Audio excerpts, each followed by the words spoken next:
Hello, in this video we are going to build the Node.js backend for our little app that we've created yesterday.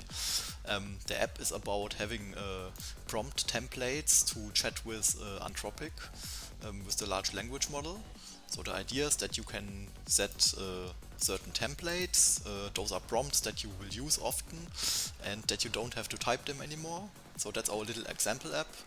And the next step is that when we click on send, then it should send these prompts to the backend that we're going to build, and our backend is going to make the API request to Anthropic, to the Claude model, so that we can get a reply for the user.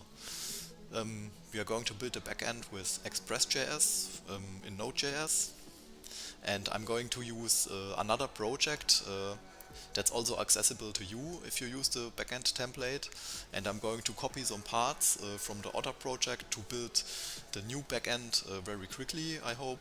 And yeah, so let's jump right in.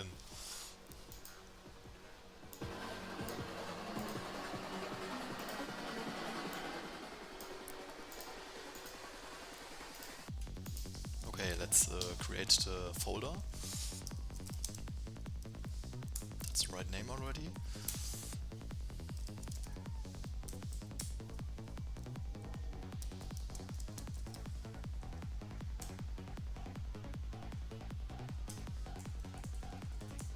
Okay, we can set these later. And let's open VS Code now.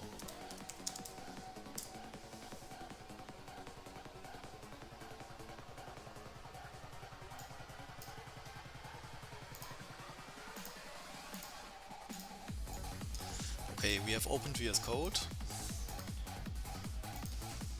So let's get started. We want to install Express.js first.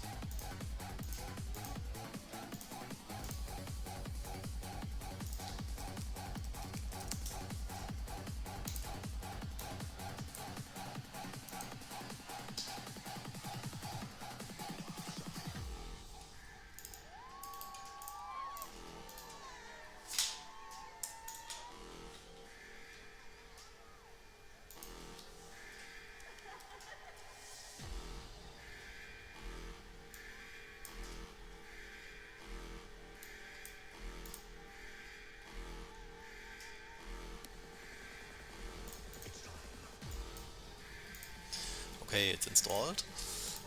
Next, I'm going to open the dashboard server. So when you get the backend template, you also get a dashboard where you can see the status of your server and things that are running in it. And I'm going to copy some code of this into the new backend, and both of these applications will be available to you as well. So you can copy this once you have it as well.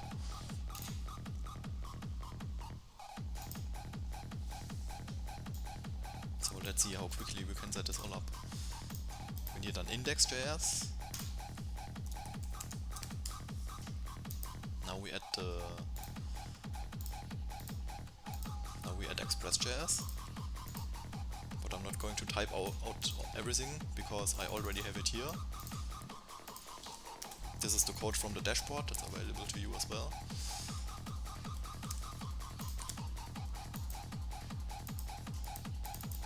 Yeah, we're going to need the utils.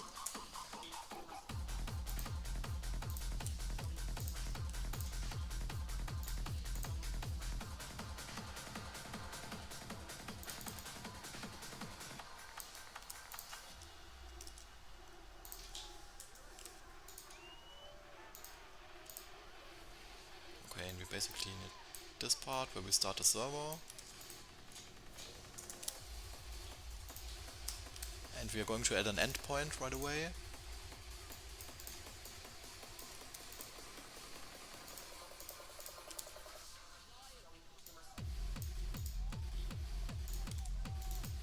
So, and the idea is that when we click on the send button here, we send a request. This request will arrive here as a post request, and so let's call this endpoint send chat.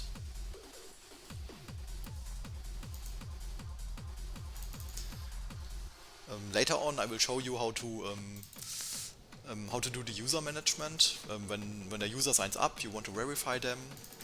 They have access tokens and refresh tokens, but we start without this, and we will add authentication later.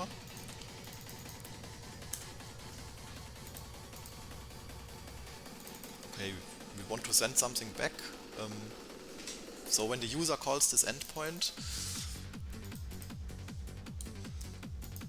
the prompts will be in the request body. So we are going to take this.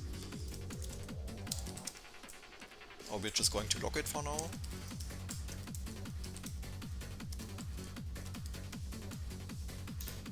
So in this request body, there will be the template token and the user token, not the token, the template prompt and the user prompt. And then here we are going to call a use case, and the use case will call the Anthropic API. And once this is done, we are going to deliver back a result. In this case, status code 200. 201 is for when, for example, when you added something, when you added a new entry to the database or something. In this case, we are just going to reply with a 200 for success. And we are going to send back a message to the user. Let's call it reply for now.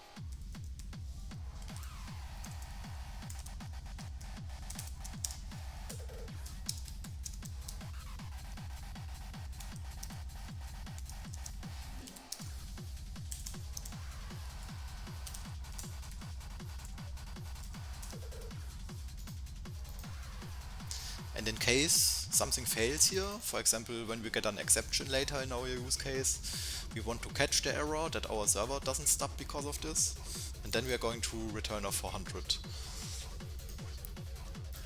Or we could select a different one then, depending on what happened. Okay, I have to add the utils so that we can load the environment. I can easily copy this from my other project as well.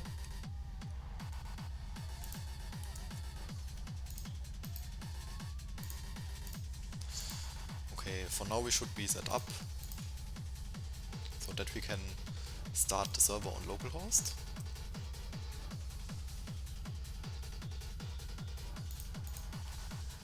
So let's go through this code to get an overview again. We're loading Express, we're loading also the course module, which I have to install by the way.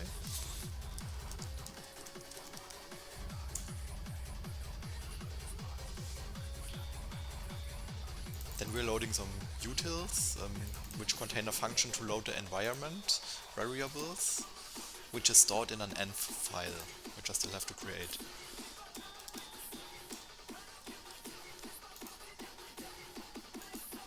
So I have set this up in a way that we are going to load the environment as specified in the environment variable Node.env. And if this is not specified, then we are always going to load the development environment file. So if you don't specify this environment variable, then environment will be dev, and we are going to load env.dev.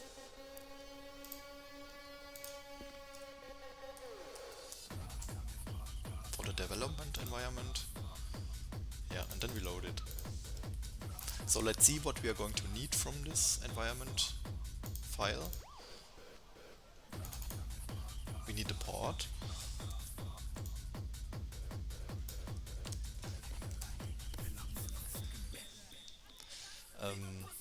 Our web server is already running at port 3000, so here I'm just going to use 4000 for now. I could use 3001, but I have a different server running at 3001 already, so to get out of the way of this, I'm just going to use 4000. So our front end is going to run on 3000 and our backend on 4000. Okay, here we are setting up Express. We are loading the course module that we don't get any course errors.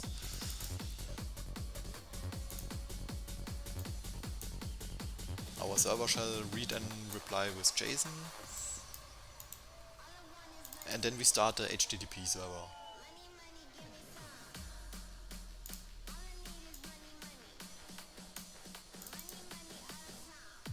and it prints on which host it is running. That's stored in the environment variable as well, and that's the local host for now. Later on we can create different environment files for prod, for example, .env.prod, and then we are going to add a different host in here.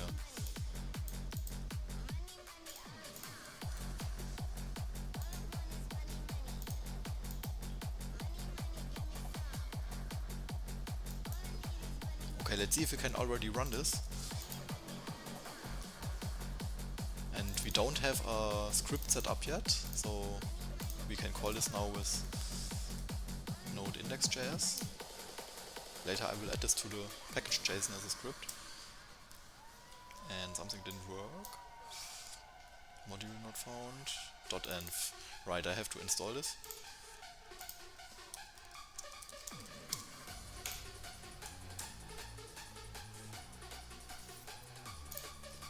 Let's try it again.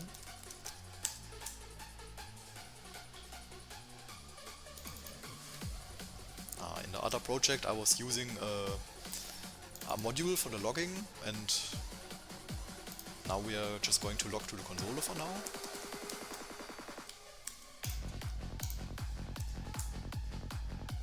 And our server is running. Okay, next we are going to build a little example that calls this server.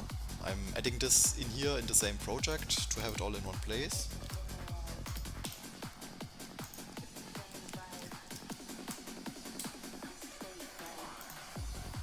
Let's call this call.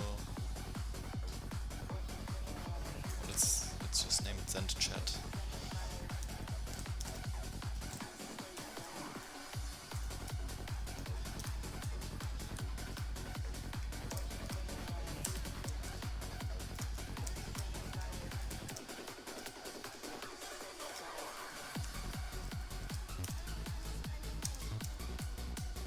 It should be an async function because we are going to use async await.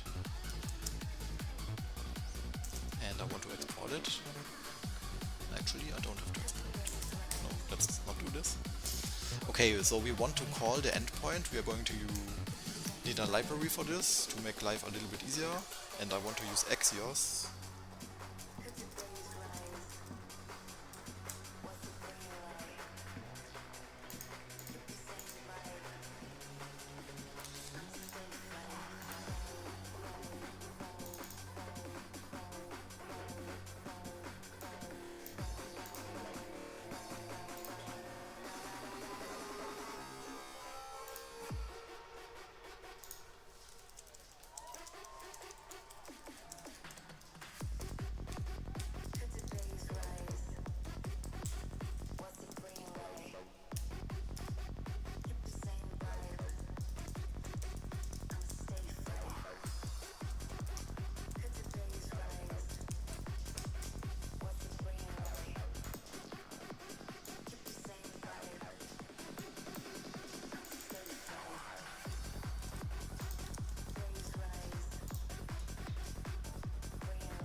Replace the 2 spaces with 4 spaces again.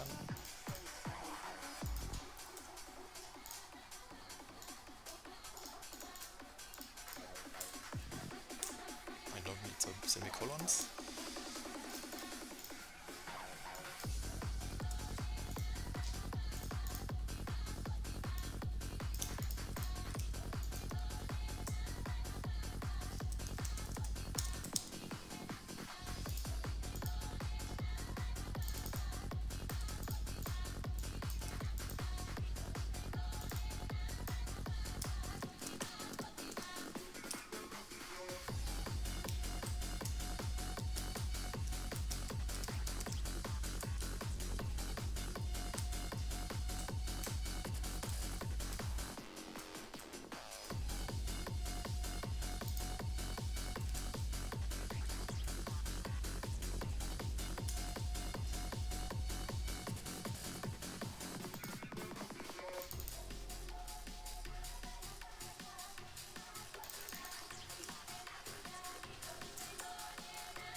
Okay, let's see.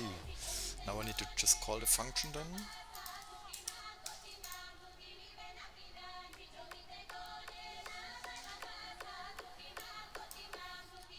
Okay, so we use Axios to make a post request to the server that will be running here. So first I start the server again. It's running.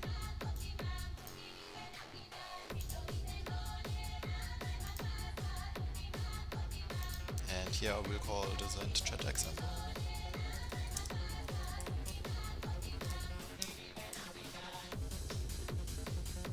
Something didn't work.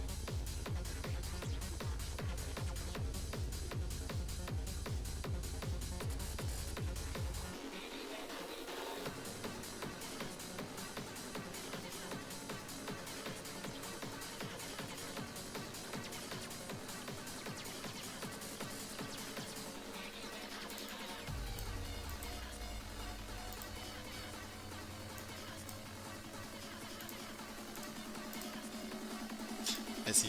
I wrote, no, I copied actually HTTPS, but it's running on HTTP.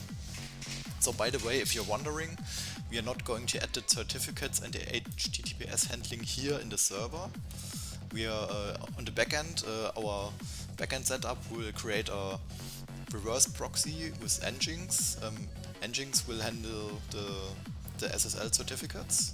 So when something arrives at your server, it arrives at the Nginx first, which handles HTTPS, and then only internally within our virtual private server, this request will be sent to the server here, the Express.js server, which just uses HTTP, but that's not a problem because nothing goes over the network, it's just within the server. So that's a common way to handle this. You could also, it's also a common pattern, for example, when you have a load balancer in front of it, which handles SSL. And then your servers themselves don't have to care about the certificates, etc. Okay, so this server is running at HTTP. Here I'm calling the endpoint. Let's try it again.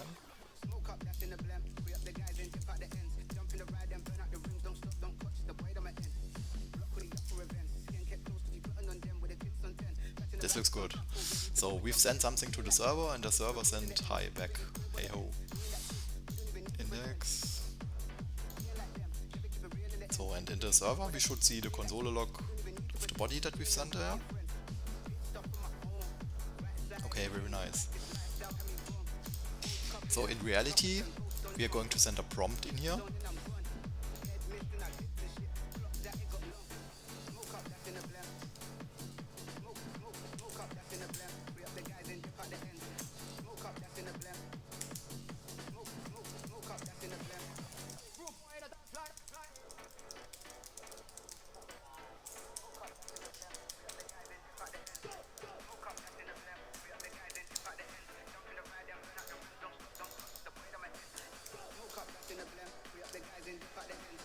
I think in the front end I will combine these to the template prompt and the user prompt into one single prompt.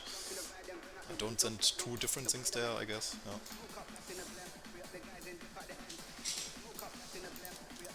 Okay, now we're going to send the server should be running. Now we're going to send the prompt to the server. And it arrived. Very nice.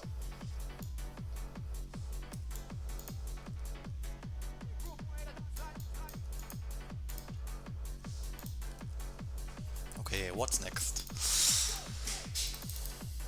Currently we only log it and send some generic stuff back. Let's see, what are we going to do next? I immediately want to make the use case that sends this prompt to the Anthropic console. So let's get started with this. I'm creating a folder for the use cases. And in there I'm going to create a new use case called send chat as well.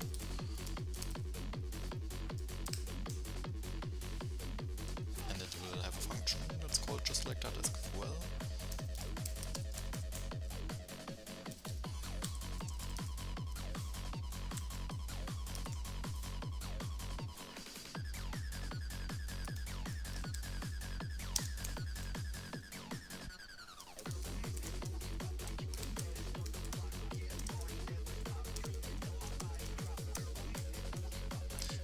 this time we actually have to export it.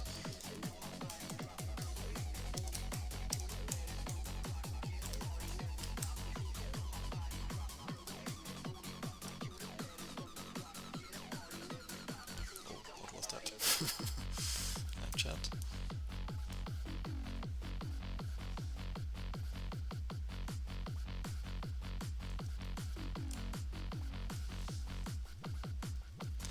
Okay, and here I want to import the use case then. One thing that's missing.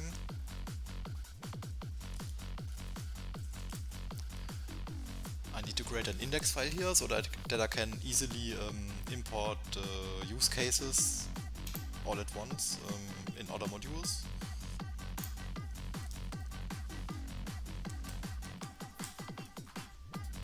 And in here I'm going to import the send chat.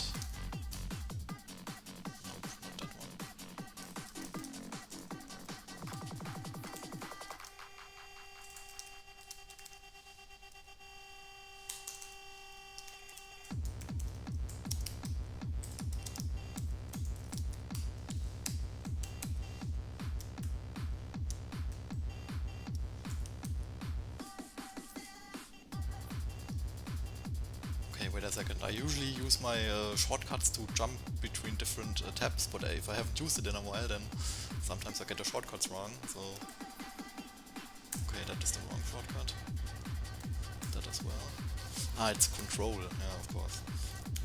Control page up, control page down, yeah, that one's good.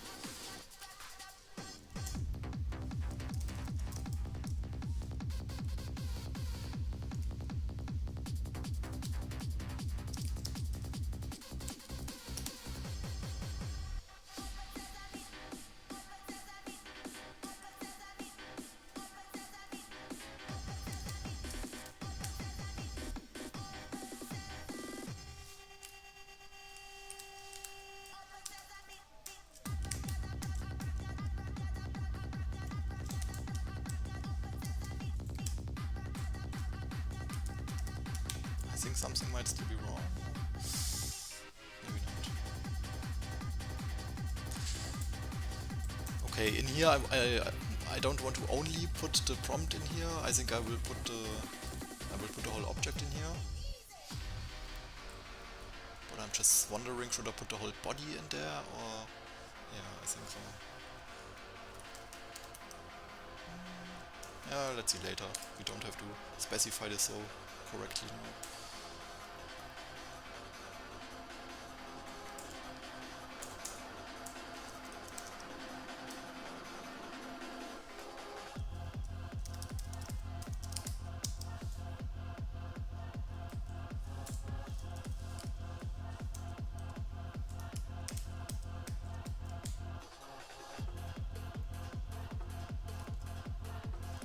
This is async, so I can use await.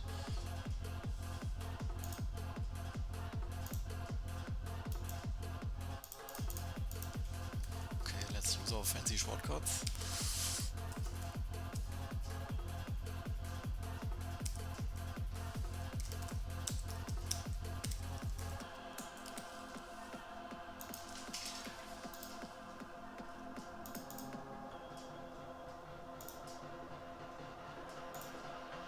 By the way, this pattern that I'm using here with the use cases, that's something that I'm using in different scenarios. For example, when I create an Android app, or when you can use it in the front end, you can use it in the back end. So it's very simple. You have your access points that are calling the use cases, and by using simple use cases like that for everything, I found you get a very simple but also scalable software architecture. So theoretically, the use cases can call themselves under each other as well. So my mind model about those use cases is they are like orchestrating things. For example, a use case can get something from the database, it writes something to a database, it organizes the request a little bit, might change something. It doesn't run very complex logic that will be put somewhere else again in entities, for example. Yeah, but that's something that worked for me very well by using simple use cases that are not very dependent on each other. Okay, let's test this.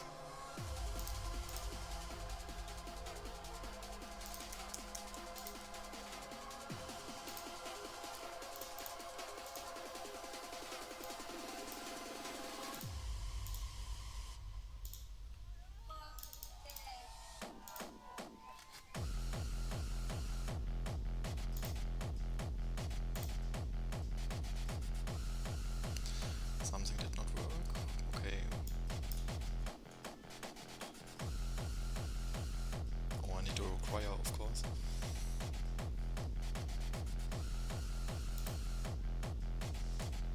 It's going to look more like this.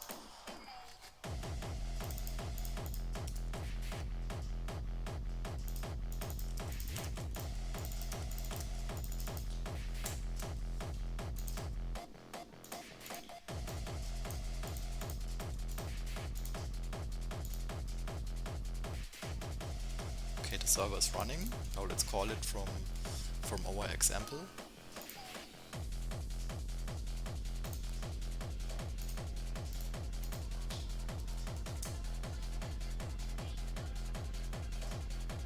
We get a prompt in the body.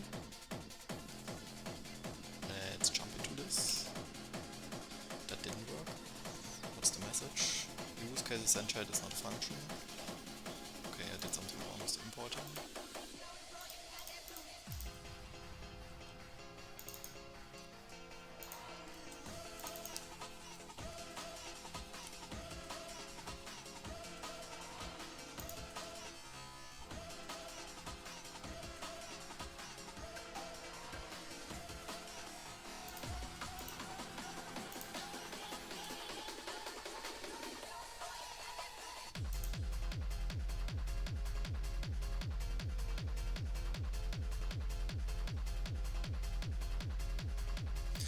Okay, here I have sent chat.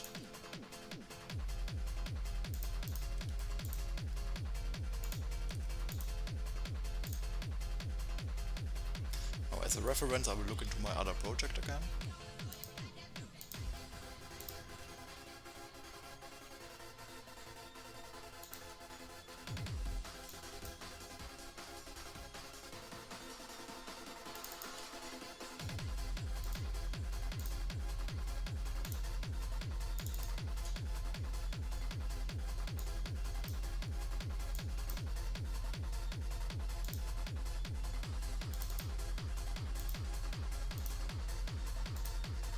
Ah, now I see what I did wrong.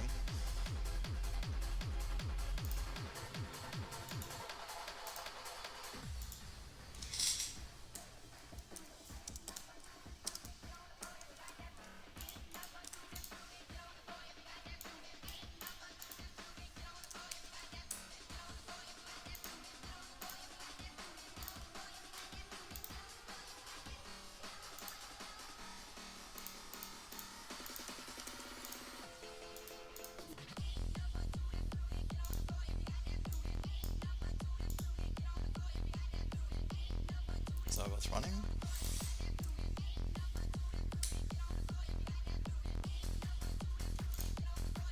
Okay, and we are in our use case.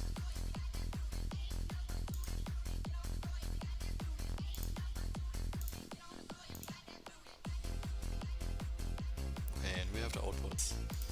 So we have the basic structure set up. And now in this use case I want to call the API. I can reduce the console logs a bit.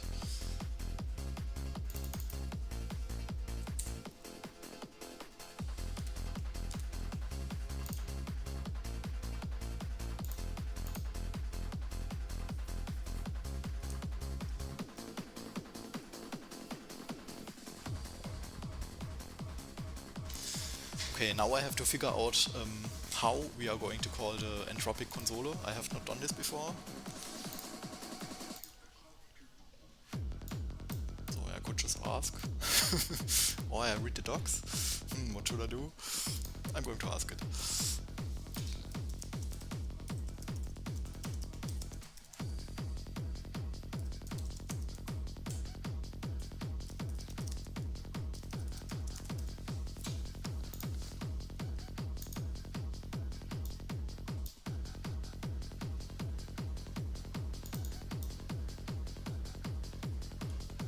didn't get my question. Let's read the docs.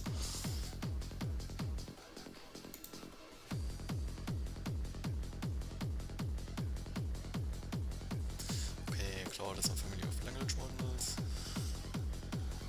API reference, sounds good.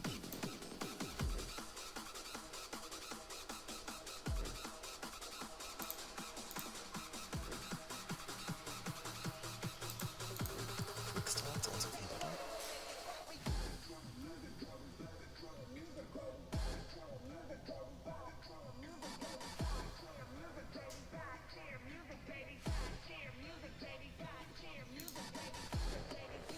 Accessing the API. Okay.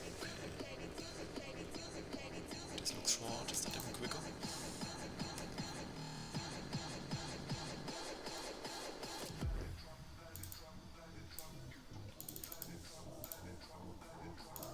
Okay, it uses Python, but I'm using Node.js. I will need a... first I'm creating an API key.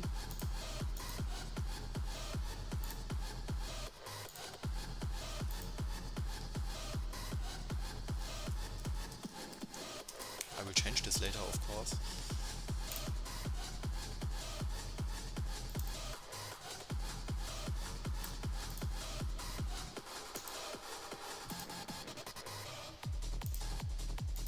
Okay. Later I'm going to add this into the environment variables. No, you know what, I'm doing it right away. That was the API key.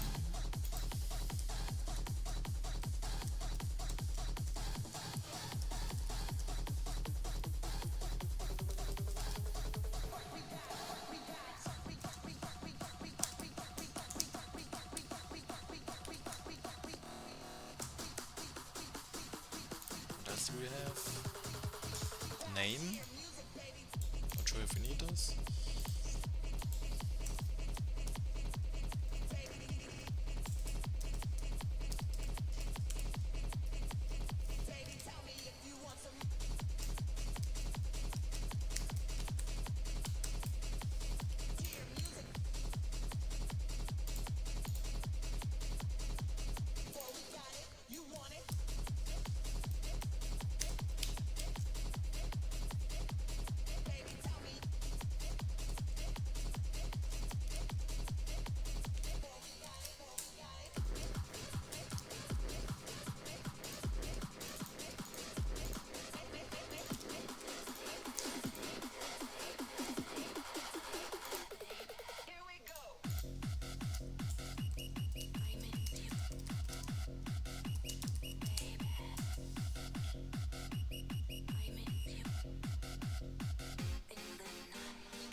Okay, this looks good.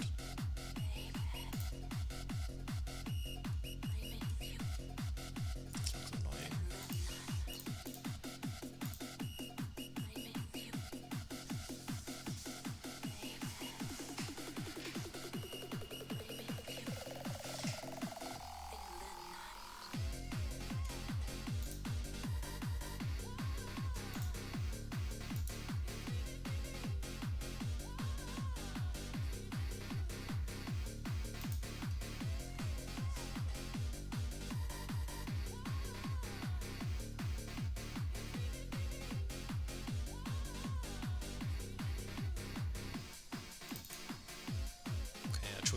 I accidentally choose the right naming. Did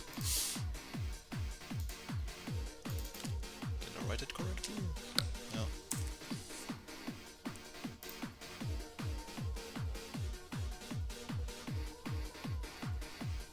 Okay, I'm just looking if they have an example with Node.js, because I think I saw it somewhere, but this one looks nice.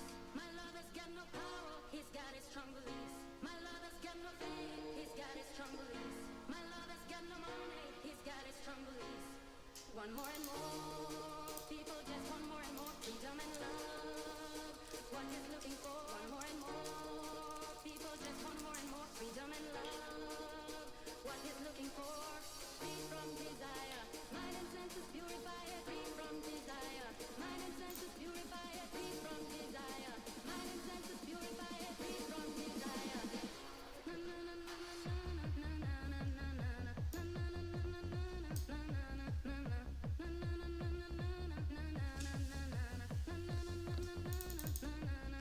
have an APK, an SDK.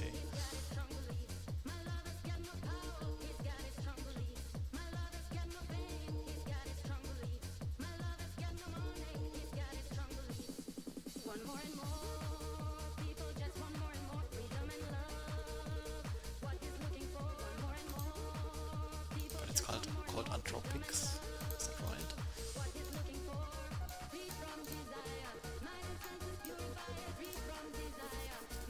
But they're verified, okay.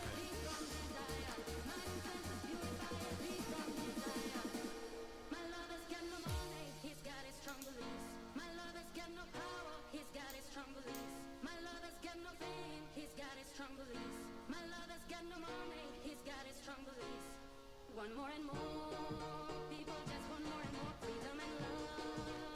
What is looking for more and more? Okay, there's a lot of interesting stuff here in the Anthropic cookbook. For example, how to upload a PDF to Claude or something like that. How to generate images with Claude. That's all very interesting stuff for when you want to create an app. Okay, but I'm going to use the Anthropic SDK TypeScript. If they offer an SDK, I want to use it. So let's go.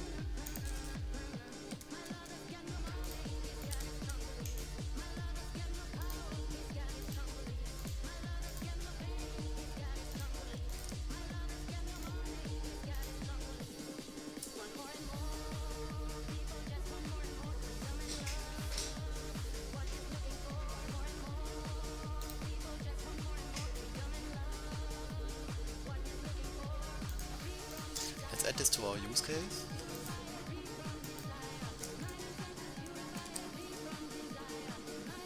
Usually my font is much smaller, but I want to make it bigger so you can, if you look at this on your screen, that you can see it better.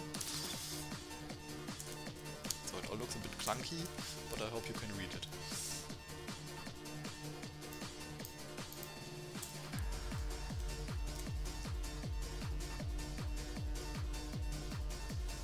Hello.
Our function is not async yet.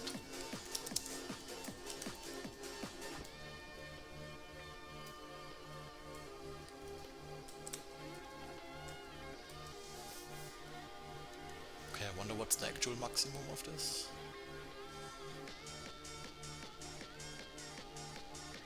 Why do I have to type this in there? Let's see.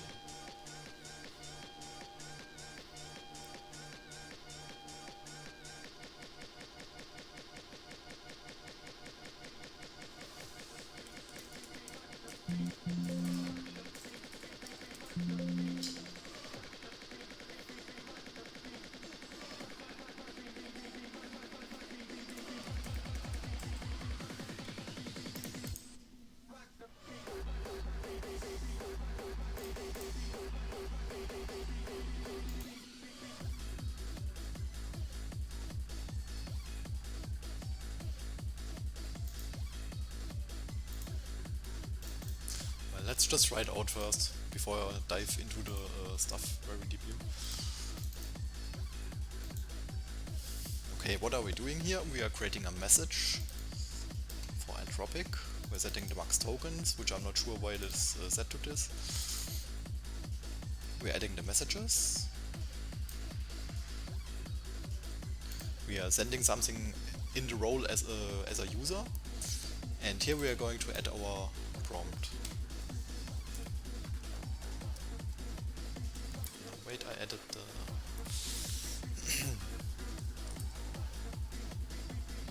how do I call this? At the moment it's the body.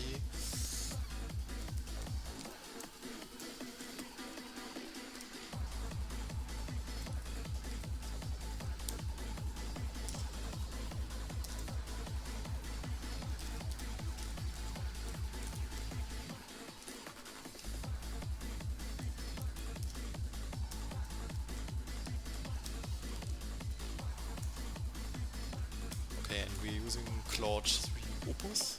I think that's the best one of them. Then we get back a message.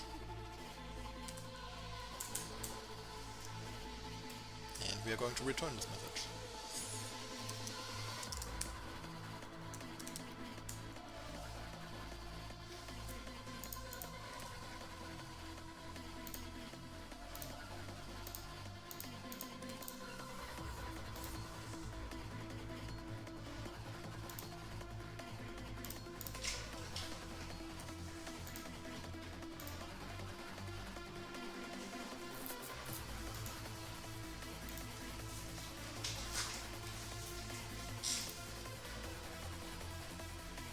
Okay, let's run the server.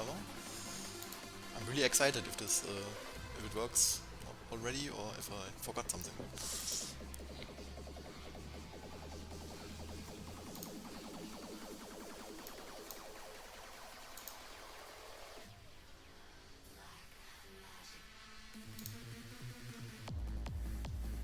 Ah, okay.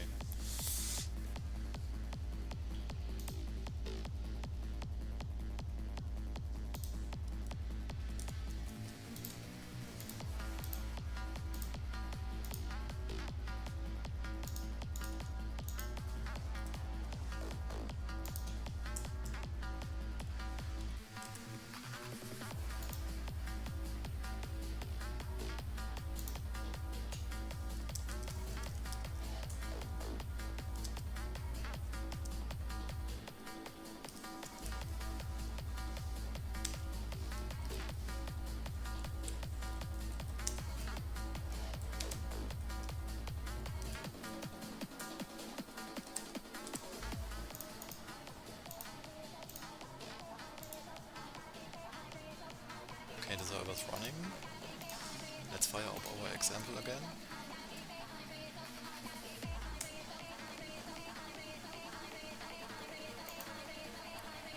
Okay, at least the import worked.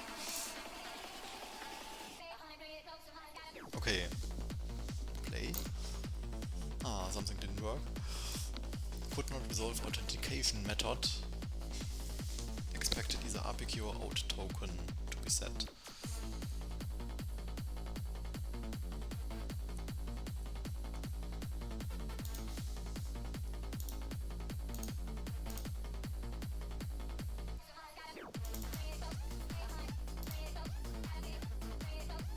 Okay, let's see if I can actually write it right like this.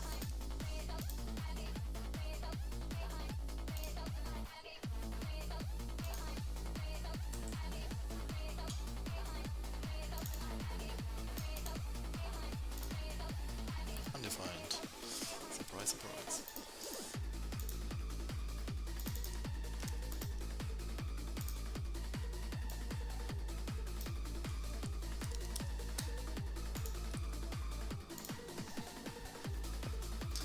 But do I have to load my environment variables here again? I think I don't have to do that. Let's see.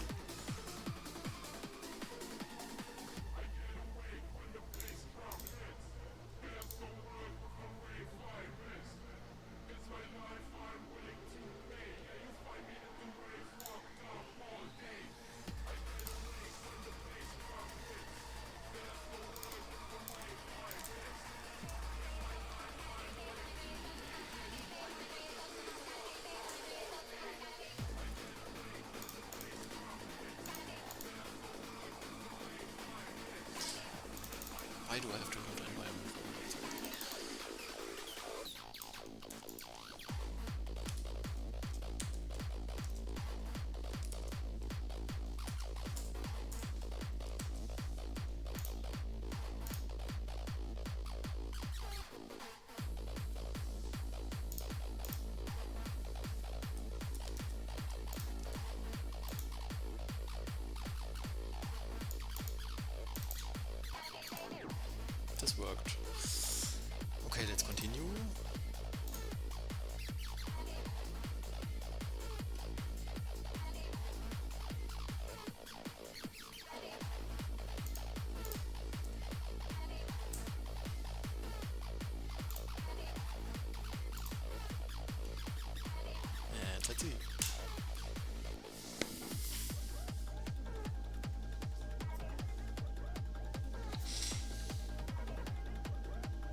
Next, here's the sentence with improved spelling and grammar. Hello, this is my English sentence, which could be improved. Added a comma.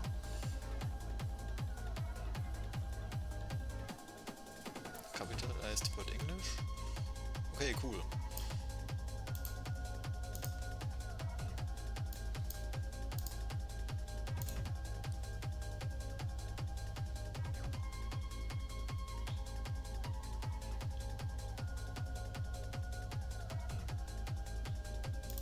Okay, let's see what's in the message.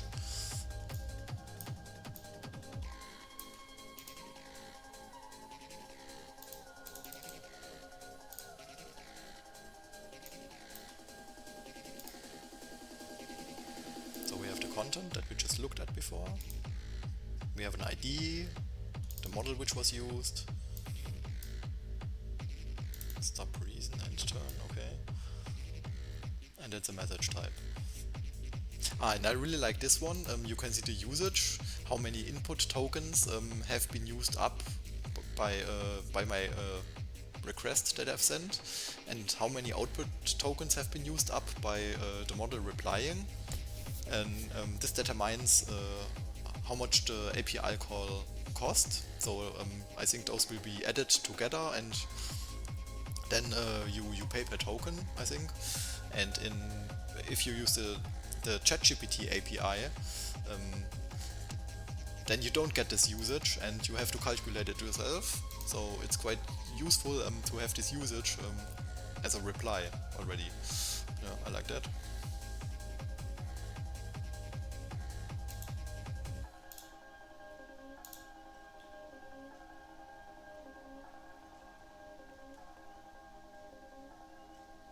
Okay, I don't want to send a reply back to the user just like this with the type text and so. I will just extract it here in the... Okay, what did we have? The content, message content.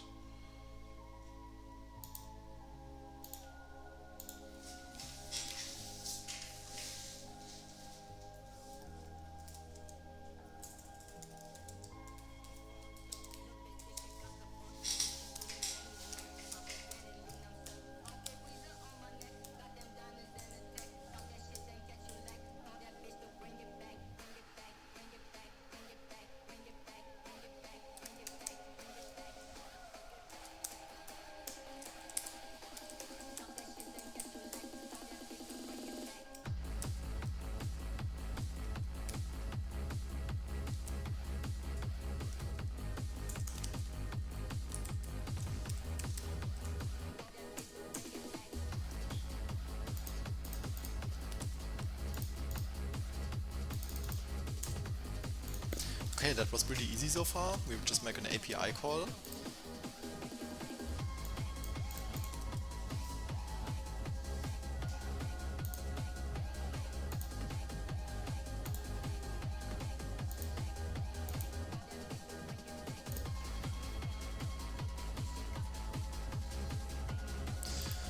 And in our example, we should now get back the text. Let's try it.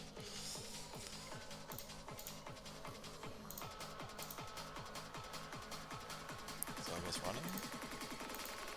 Example is getting called. Then it takes a bit, because it's waiting for a reply. Yeah, here is it. Here's the sentence with improved spelling and grammar.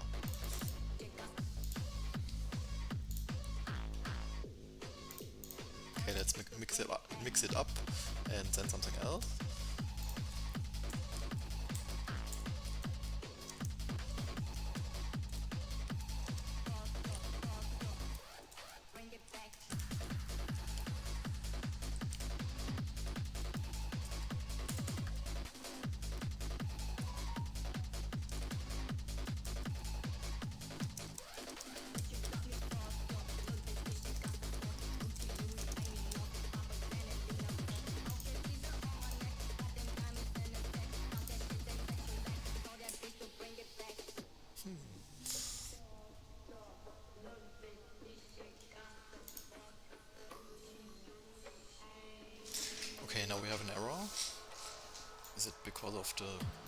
quotes did I add it?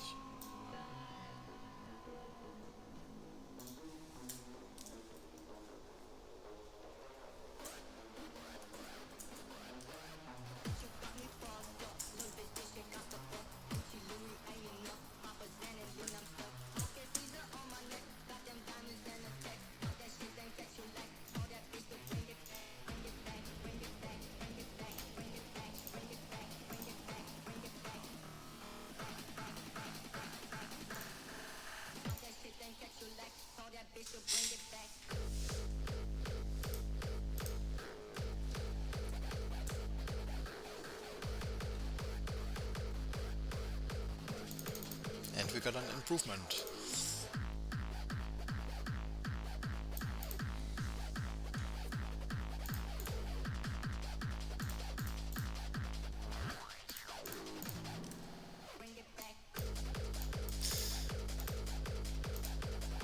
Okay, I haven't initialized a repository yet. Let's do this, so I have my initial commit.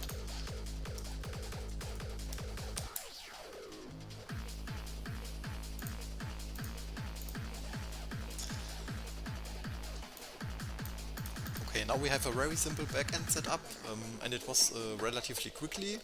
I copied just some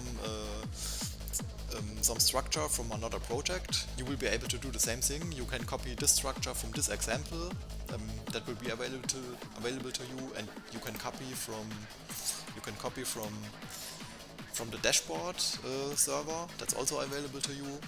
So you have a lot of stuff that you can reuse in here already.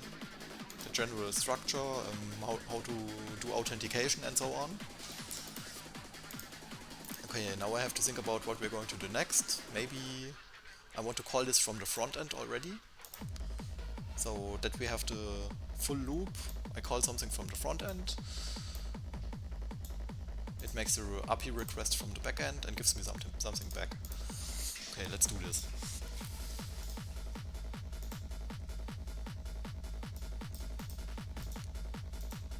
Okay, let's keep the server running.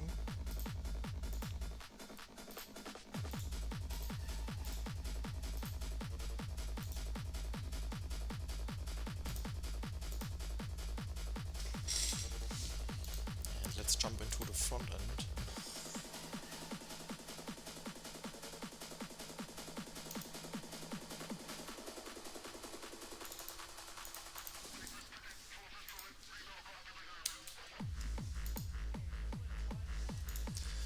In the front end, when we click send, I'm just logging to the console at the moment, but now I want to call a use case as well, because that's a nice way to structure things. That seems to be quite scalable for at least small projects. A folder with use cases seems to be working very well.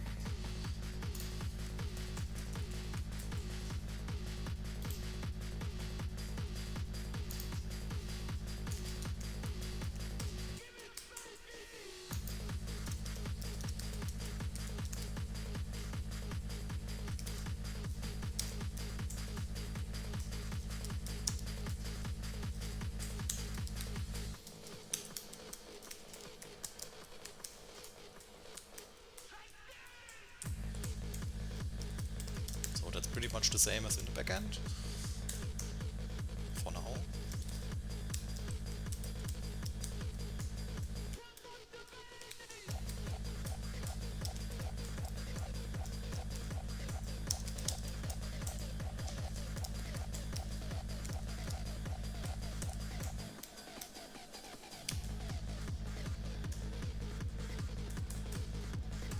I'm making an index for the use cases again.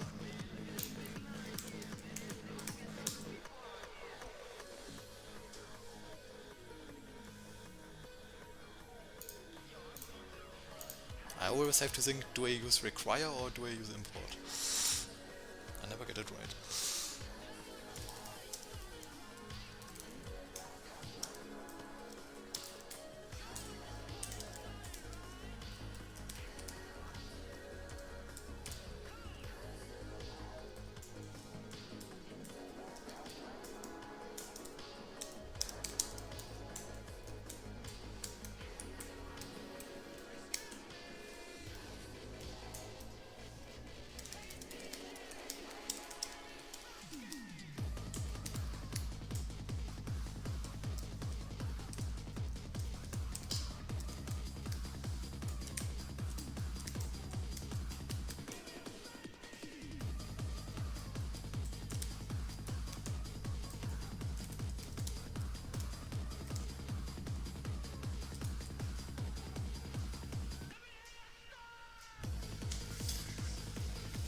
Okay, any interesting logic is should be done in the use case. So in here I'm just going to throw in the template prompt and the user prompt, and I'm going to join them together within the use case. I think that's a task that is like orchestrating things. I think it fits in there well.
That's probably something I'm going to improve later on. So, and now we are going to call the backend, our endpoint that we just defined before.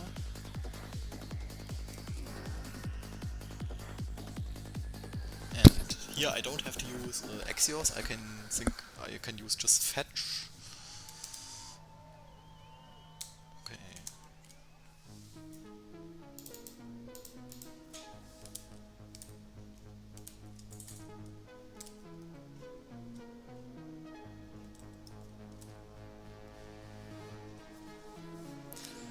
Okay, here we can have the URL.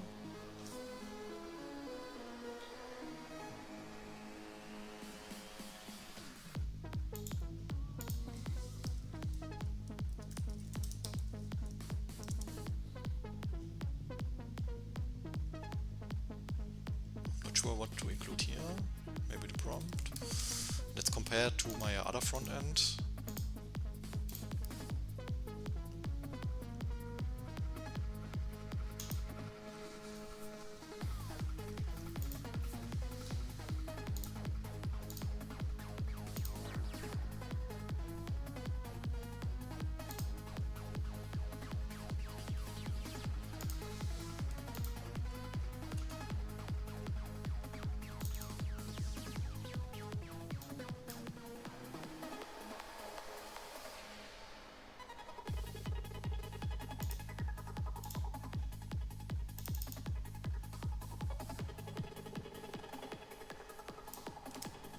Good.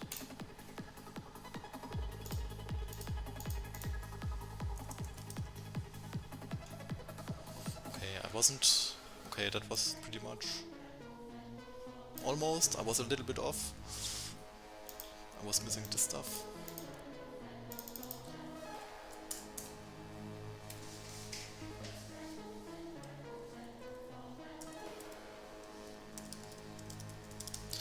I'm going to put the endpoint in a config later on, but for now I'm making it simple to get it working quickly and to see if it works.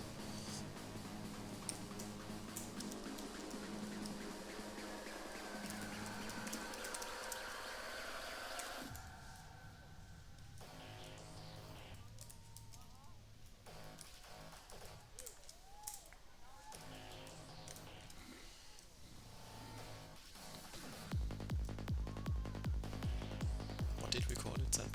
Send chat, I think. Okay, it's going to your post request, and here we're going to have the body.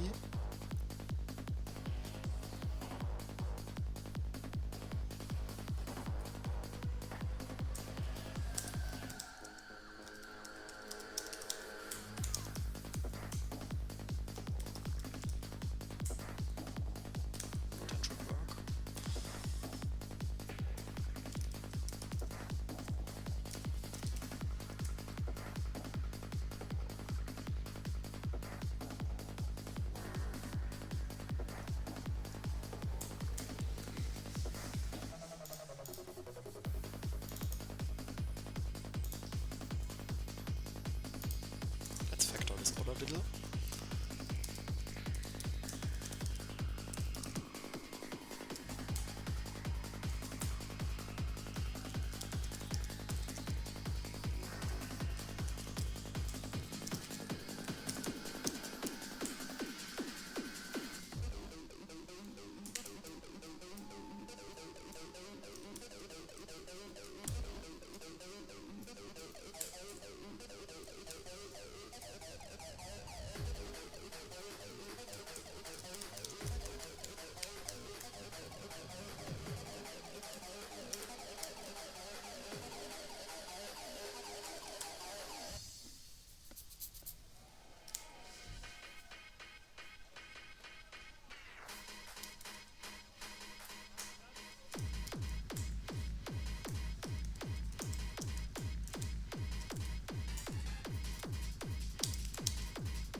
Okay, as I said, in the use case we are orchestrating things a little bit. So from the backend I will get back data, and then in the use case I can think about how do I give this back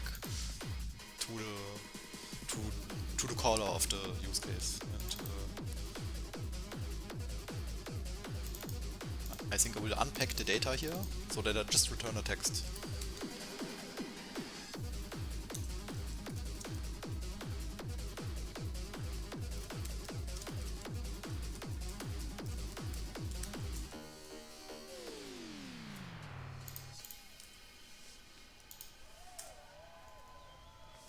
Okay, we're putting together the prompt. We're putting it in a body object. We send it to the backend, unpack things, and give it back.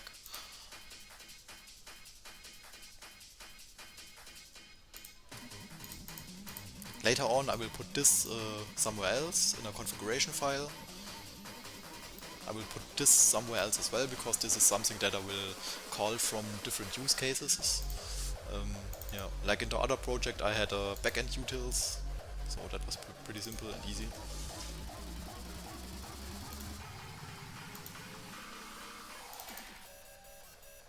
Okay, what are we going to do with the reply now? So I've been flying blind a little bit now. I have created all of this and without testing it, but I'm quite confident there may be some errors, but so I want to display the reply right away. So we're going to create a new reference variable.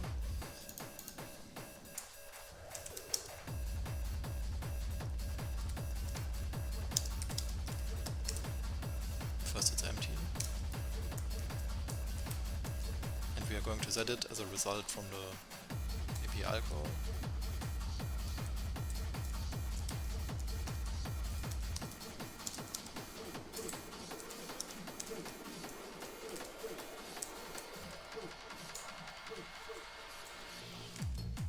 And now we want to display it somewhere. Okay, here I have two text areas and a send button, and where do I put the... Let's just run this for now, so I can see things.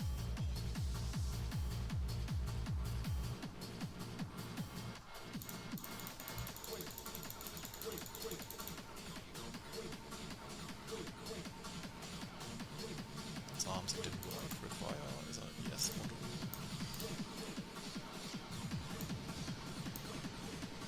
Okay, then I choose the wrong one and I have to use import, as it seems. Let's look at my other project. What is this other project node? How do... Yeah, right, I use imports here. No. Okay.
Yes, I think I'm going to add the... Where do I add the reply? Right below or below the send button? No, not below the send button. I will just add it down here, yeah, with a different color so that it's obvious that it's not the same thing. And it's not editable. So let's look at Daisy UI, what they have to offer for this.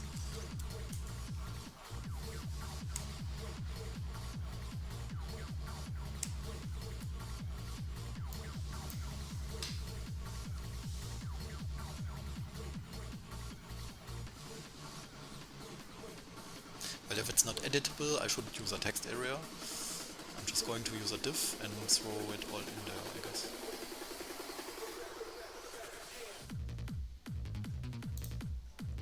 What's a stack? Oh.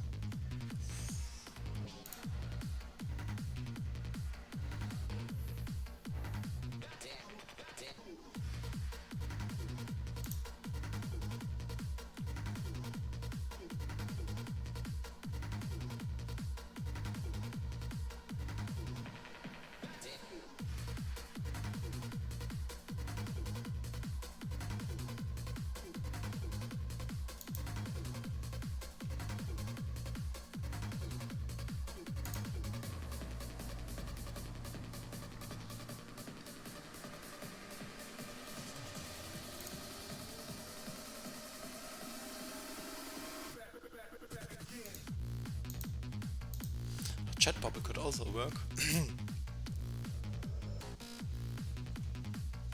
No, I think for long replies a chat bubble is not the right thing.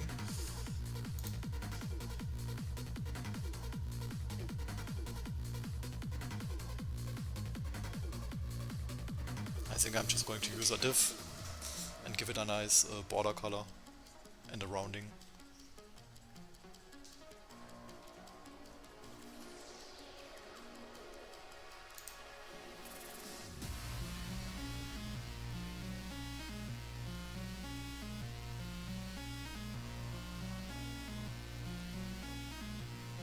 Okay. So we're going to put the div above the send button.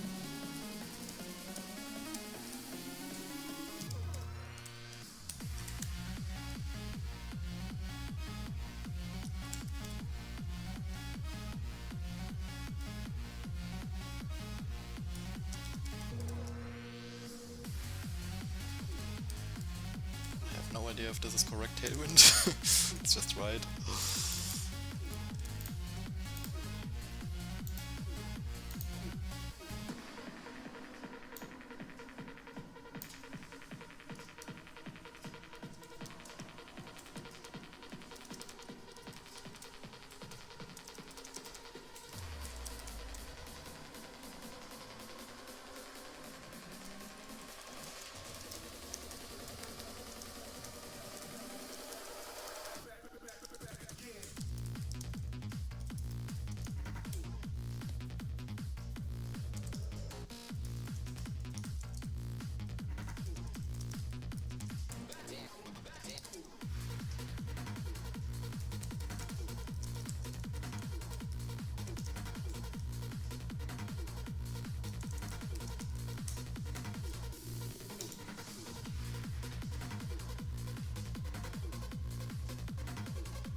This looks good.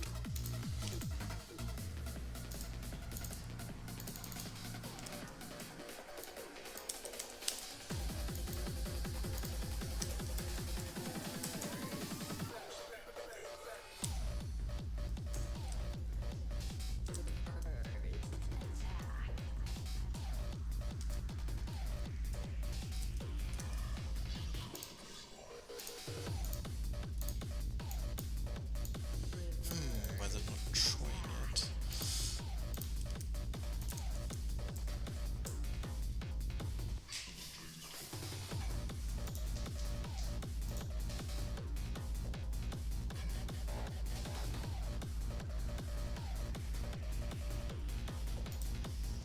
Okay. Now the collar doesn't quite fit.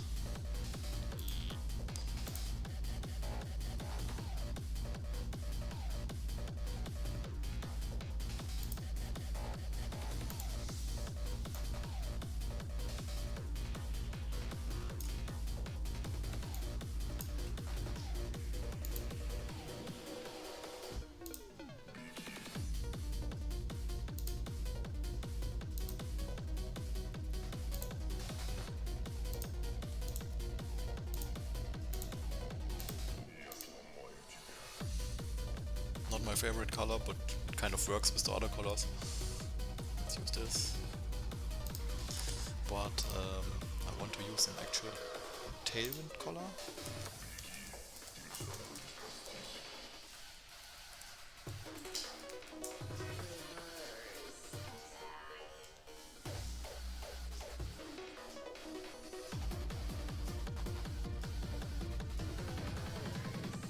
Fujiza 400 or 600.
Did I have a typo before?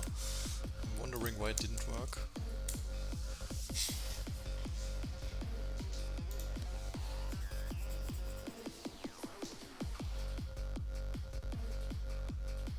Oh no, okay.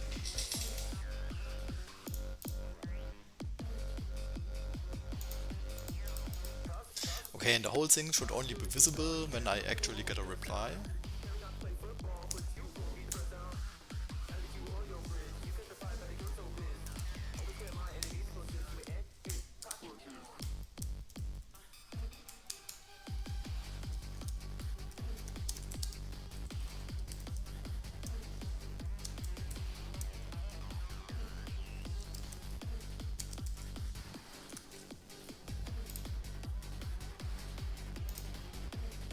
Okay, now it's not visible.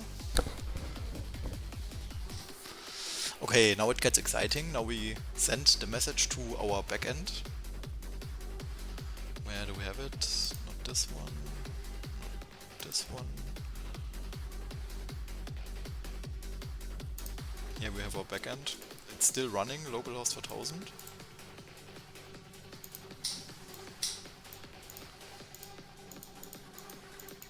Something is not working in my frontend anymore.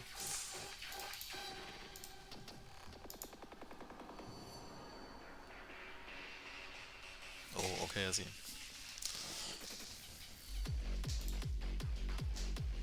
So before we try it out to send to our backend, I have to fix the front end.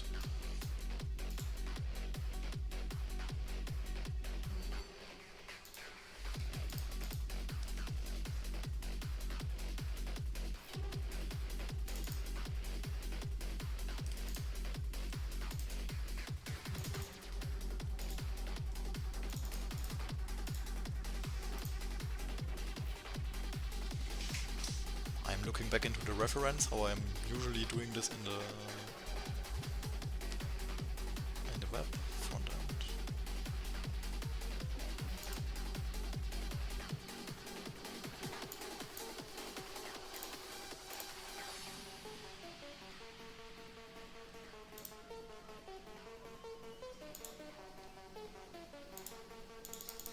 Export default. Yeah, this ES5, ES6 syntax stuff. Maybe I should invest some time to really study this once, because I'm stumbling over this all the time.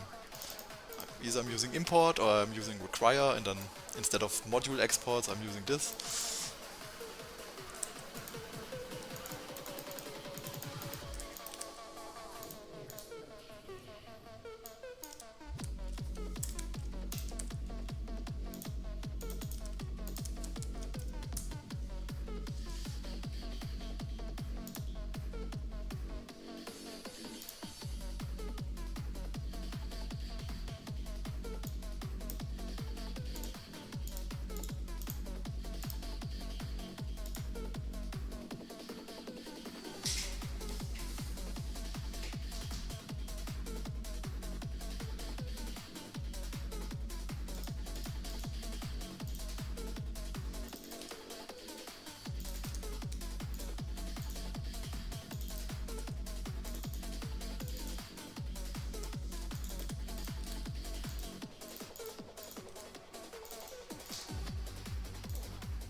works again. Please improve the reading flow of the following sentence.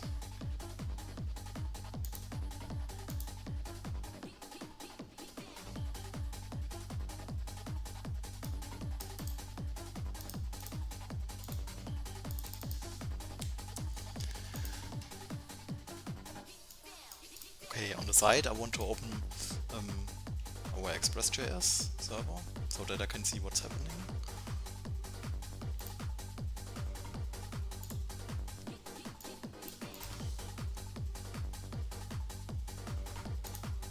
And send.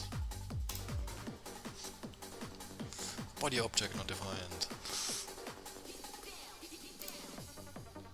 Yes, of course. I didn't add the parameter.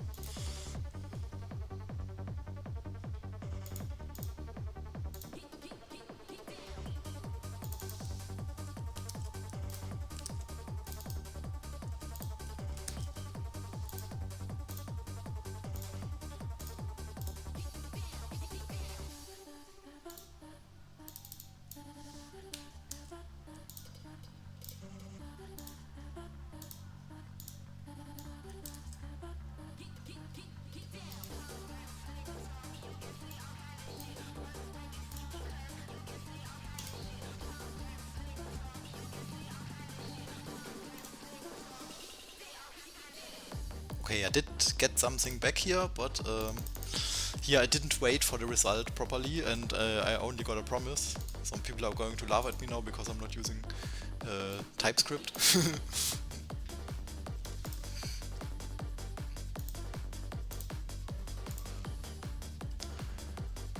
Okay, yeah, I forgot the await.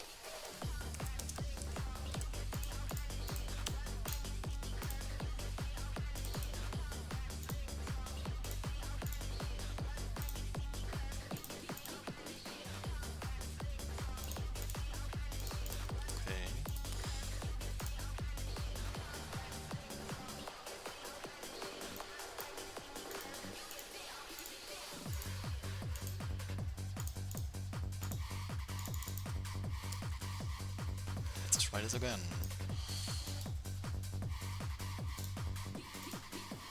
The server is still running.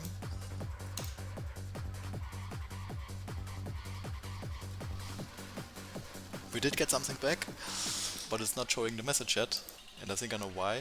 I'm unpacking this.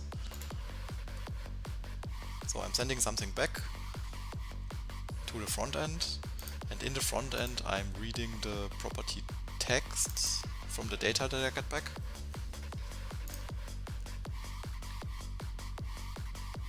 And now I have to send it like this in the backend, of course.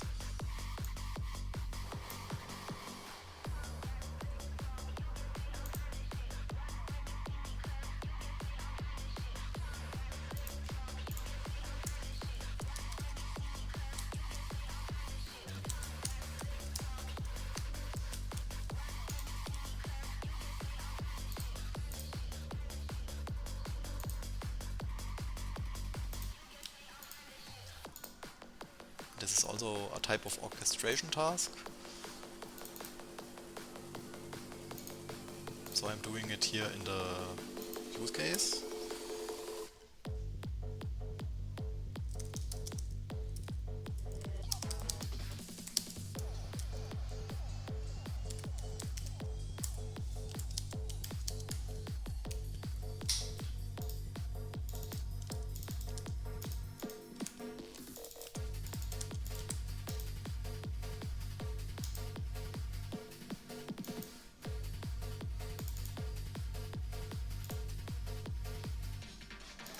Okay, server is running again. Let's go back to the backend, to the front end.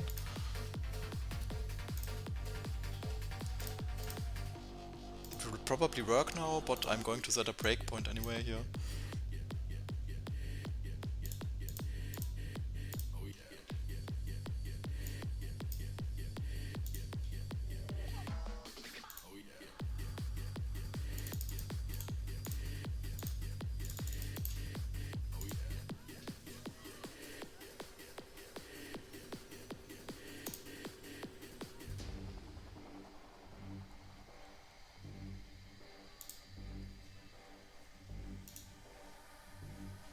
Okay, we got something back in the front end.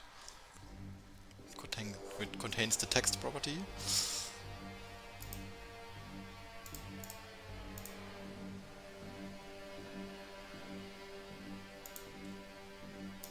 Ha! There it is.